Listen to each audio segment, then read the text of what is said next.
ہم کسے کامیابی سمجھتے ہیں؟ جو زیادہ دولت مند ہے زیادہ کامیاب ہے، جس کی جائیداد زیادہ ہے زیادہ کامیاب ہے، جس کی تجارت بہت پھیلی ہوئی ہے زیادہ کامیاب ہے، جس کے پاس عہدہ بہت بڑا ہے زیادہ کامیاب ہے۔ یہی ہمارے کامیابی کی تصورات ہیں۔ ان تمام تصورات کی نفی ہے۔ کامیابی ان چیزوں سے متعلق ہے ہی نہیں۔ کامیابی تو ان چار چیزوں سے متعلق ہے: ایمان، عمل صالح، تواصی بالحق، تواصی بالصبر۔ یہ ہیں تو کامیابی ہے، یہ نہیں ہے تو کوئی کامیابی نہیں۔ آپ کو سلطنت عرضی مل جائے کوئی کامیابی نہیں، دنیا بھر کی نعمتیں مل جائے کوئی کامیابی نہیں، جب تک کہ یہ چار چیزیں موجود نہ ہوں: ایمان اور عمل صالح اور تواصی بالحق اور تواصی بالصبر۔ اور اگر یہ چار چیزیں حاصل ہوں تو چاہے کوئی آپ کو جانتا بھی نہ ہو، چاہے آپ کسی کٹیا میں رہتے ہو، کوئی محل نہ ہو آپ کے پاس، چاہے آپ کو روکھی سوکھی بھی مشکل سے ملتی ہو، آپ کامیاب ہیں۔ یہ ذہن میں رکھیے، معیار جب تک ہمارا یہ نہیں بنے گا ہم اسلام کے راستے پہ چل ہی نہیں سکتے۔ اس لیے کہ انسان جو بھاگ دوڑ کرتا ہے، جو سعی کرتا ہے، دن رات محنت کرتا ہے، راتوں کو سوچتا ہے، پلاننگ کرتا ہے، وہ کامیابی کے حصول کے لیے۔ اگر کامیابی کے یہ تصورات ہیں تو انہی کے لیے بھاگ دوڑ کرے، دنیا میں گم ہو جائے گا۔ جیسے اقبال نے کہا کہ کافر کی یہ پہچان کہ آفاق میں گم ہے، اور مومن کی یہ پہچان کہ گم اس میں ہے آفاق۔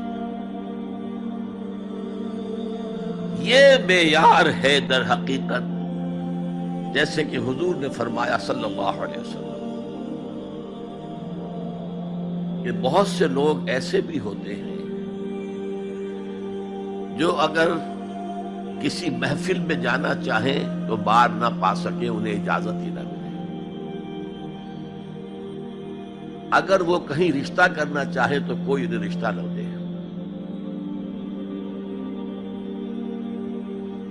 لیکن اللہ کی نگاہ میں ان کا وہ مقام ہوتا ہے کہ اگر وہ بھولے سے کسی بات پر قسم کھا لیں تب بھی اللہ ان کی قسم کی لاج رکھتا ہے۔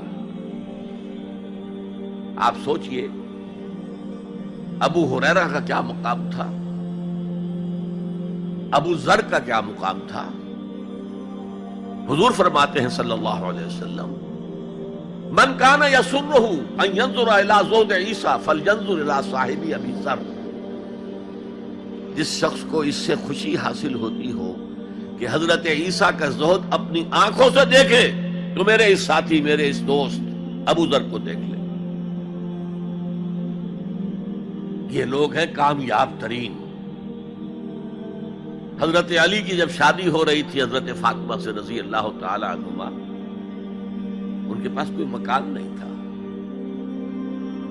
ایک انصاری صحابی نے ایک حجرہ دیا ہے جس میں کہ وداع ہو کر حضرت فاطمہ نے، کوئی گھر نہیں تھا، فقراء صحابہ میں سے تھے، مہر دینے کے لیے کچھ نہیں تھا۔ حضور نے پوچھا کچھ ہے علی تمہارے پاس مہر دینے کے لیے؟ اس کیا حضور کچھ نہیں میرے پاس۔ فرمایا تمہارے پاس وہ زرہ ہوتی تھی ایک؟ عرض کیا جی زرہ تو ہے، لیکن ظاہر بات ہے زرہ تو ہتھیار ہے، جنگ کے لیے ہے، جہاد فی سبیل اللہ کے لیے۔ آپ نے فرمایا جاؤ اسے بیچو یا گروی رکھو، کچھ لے کر آؤ، مہر تو دینا ہے۔ کیا اس مفلسی کی وجہ سے حضرت علی ناکام انسان تھے؟ لیکن واقعہ یہ ہے کہ کامیابی کے اور ناکامی کے اس معیار پر ہمارا دل ٹھکتا ہے۔ دل ٹھک جائیں تو کیا کہنے، زندگی میں انقلاب آ جائے۔ میں جو بات کہہ رہا ہوں دل گواہی دے گا کہ صحیح ہے، لیکن برا نہ مانے تو میں عرض کروں گا، قرآن مجید میں ایک آیت آئی ہے کہ اے محمد جو کچھ آپ کہہ رہے ہیں صلی اللہ علیہ وسلم، کوئی بات لگتی تو ٹھیک ہے، ان نظن الا ظنا وما نحن بمستيقنين، گمان سا تو ہوتا ہے جو آپ کہہ رہے ہیں ٹھیک ہے، میں یقین نہیں ہوتا۔ اور یقین جب تک نہیں ہوگا وہ آپ کی زندگی پر وہ اثر انداز نہیں ہو سکتا، وہ معیار۔ کہنے کو ہم کہتے ہیں ہمارا آخرت پر ایمان ہے، اور آخرت کی زندگی ابدی زندگی ہے، اور اصل زندگی آخرت کی زندگی ہے۔ وَإِنَّ دَارَ الْآخِرَةَ لَهِيَ الْحَيَوَانُ، لیکن ہماری بھاگ دوڑ، ہماری سعی و جہد، کہاں سے کہاں ہم جاتے ہیں اچھے کیریئرز کی تلاش میں۔ ایک ملک کے اندر بھی ادھر جاؤ ادھر جاؤ، ادھر جا کر کو تلاش کرو، ملک سے باہر بھی، عرب ممالک میں جاؤ، یو اے ای میں جاؤ، امریکہ میں جاؤ، اور کتنی خبریں آتی، کتنے لوگ مرتے ہیں انلیگل امیگریشن کی وجہ سے، پورے جہاز ڈوب جاتے ہیں انلیگل امیگریشن۔ کس چیز کی تلاش میں؟ کیا اللہ یہاں رازق نہیں ہے، رزق نہیں دے سکتا؟ لیکن یہ کامیابی کی زندگی جس میں چمک ہو دمک ہو، اقبال کہتے ہیں کہ خرد کو خیرہ کرتی ہے، عقل کو خیرہ کرتی ہے چمک تہذیب حاضر کی، یہ صناعی مگر جھوٹے نگوں کی ریزہ کاری ہے، یہ جھوٹے رزقوں کی ریزہ کاری ہے، کوئی اس کی حقیقت ہی نہیں۔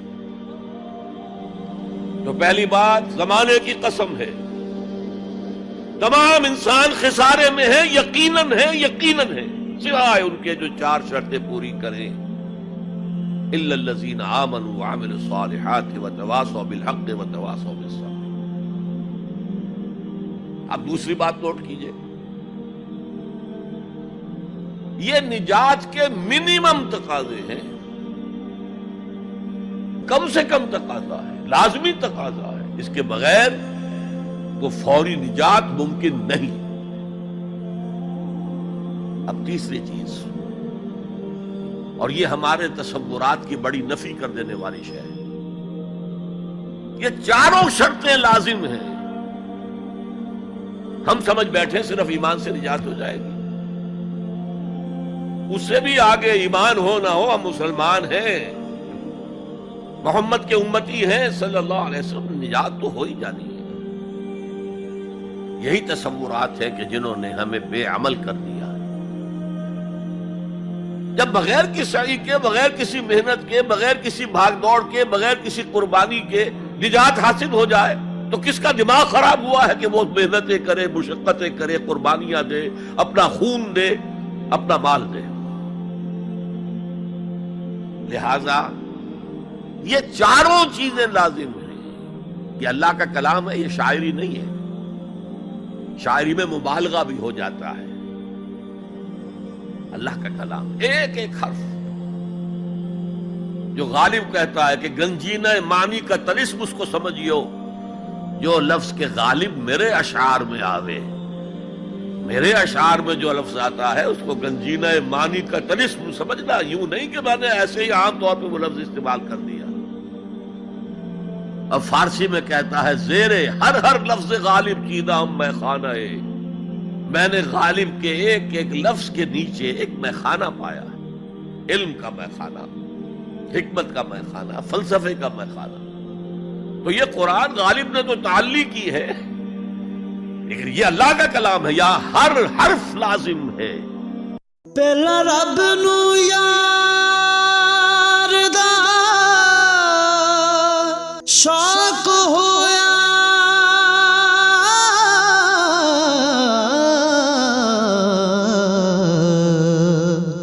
نبی پاک دا کرن جمال مائیں